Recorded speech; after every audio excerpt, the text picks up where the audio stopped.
পাখির চোখ ২৬। শ্রমিক ভট্টাচার্যের মুখে ফের বিরোধীদের একজোট হওয়ার বার্তা। একটা সময় আসে যখন রাজনীতির ঊর্ধ্বে উঠে লড়াই করতে হয়। জ্যোতি বসুকে সম্মান করলে তাঁর গড়া পশ্চিমবঙ্গকে রক্ষা করতে এগিয়ে আসুন। নিজের মতাদর্শ সরিয়ে রেখে শ্যামাপ্রসাদের প্রস্তাবে ভোট দিয়েছিলেন জ্যোতি বসু। এটা পশ্চিমবঙ্গ রক্ষার লড়াই। বার্তা শ্রমিক ভট্টাচার্যের। ইন্দিরা গান্ধীর হাতে সব অস্ত্র তুলে দিয়েছিলেন অটল বিহারী বাজপেয়ী। আজকের লড়াইটাও রাজনীতির ঊর্ধ্বে উঠে ওঠার লড়াই। শ্রমিকের মুখে ফের বিরোধীদের একজোট হওয়ার বার্তা।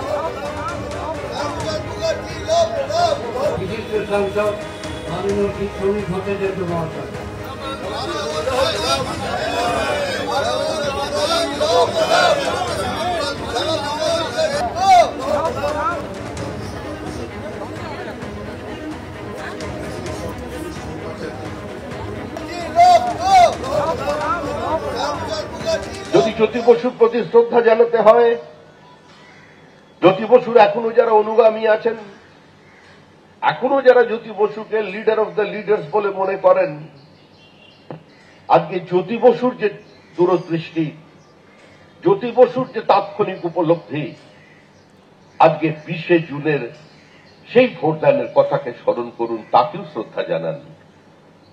এই পশ্চিমবঙ্গের মাটিতে আমরা দাঁড়িয়ে আছি, সেই প্রস্তাবের সমর্থক ছিলেন জ্যোতি বসু। অন্তত এ বিষয়ে কারোর কোনো দ্বিমত থাকার প্রশ্ন নেই। আবার সেই পরিস্থিতি তৈরি হয়েছে। আবার কিছু মানুষ দাঁড়িয়ে বিধানসভায় বলবার সৎসাহস দেখাচ্ছেন, মানে সৎসাহস বা দুঃসাহস যাই বলুন না কেন, বিধানসভার চৌহদ্দির মধ্যে দাঁড়িয়ে বলছেন, हम दो हमारा दो नहीं, हम दो हमारा चार होना चाहिए। রেডিক্যালাইজেশন সর্বত্র ছড়িয়ে পড়েছে। আজকে প্রত্যেকটা মানুষকে এগিয়ে আসতে হবে। আমরা দেশের প্রয়োজনে কোনোদিন বিভাজনের রাজনীতি করিনি।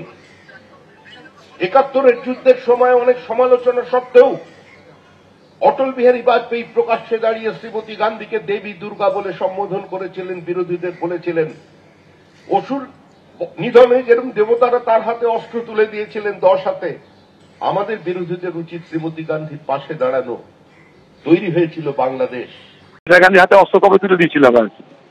আমি তো বলবো, ভারতবর্ষের সাম্প্রদায়িক শক্তিকে, যারা ভারতবর্ষের সংবিধানটাকে বদল করতে চায়, যারা ভারতবর্ষে হিন্দু রাষ্ট্র গঠন করার মাধ্যমে এই ভারতবর্ষের ঐক্যকে, এই ভারতবর্ষের সাম্যকে, এই ভারতবর্ষের সকলের সমান অধিকারকে খতম করতে চাই, তাদের বিরুদ্ধে সবাইকে এক হওয়া দরকার।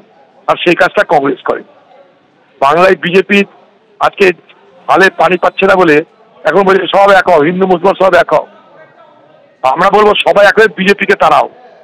জ্যোতি বসুর গড়া বাংলাকে জ্যোতি বসুর পার্টি রক্ষা করবে, তার জন্য বিজেপির ভাড়াটের লোক লাগবে কেন আমাদের? শ্রমিক ভট্টাচার্য অত্যন্ত শিক্ষিত মানুষ, সজ্জন মানুষ। উনি এটা খুব ভালো করে জানেন যে জ্যোতি বসু মনে করতেন, জ্যোতি বসু বলতেন যে বিজেপি হচ্ছে একটা অসভ্য বর্বরদের দল। শ্রমিক ভট্টাচার্য বিজেপির একজন এমপি কি রাজ্য সভাপতি।